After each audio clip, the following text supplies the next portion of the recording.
তো কিছু বলবেন? আসলাম স্যার আপনার কাছে। বাচ্চারা ঈদের কেনাকাটার জন্য কান্নাকাটি করছে। আপনি তো জানেন আমি অল্প আয়ের মানুষ, হাতে যা টাকা ছিল সব শেষ।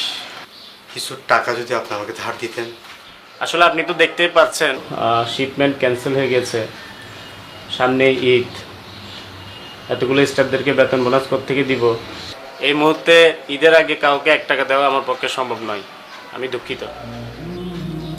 ঠিক আছে স্যার। জি আসুন। আসসালামু আলাইকুম স্যার।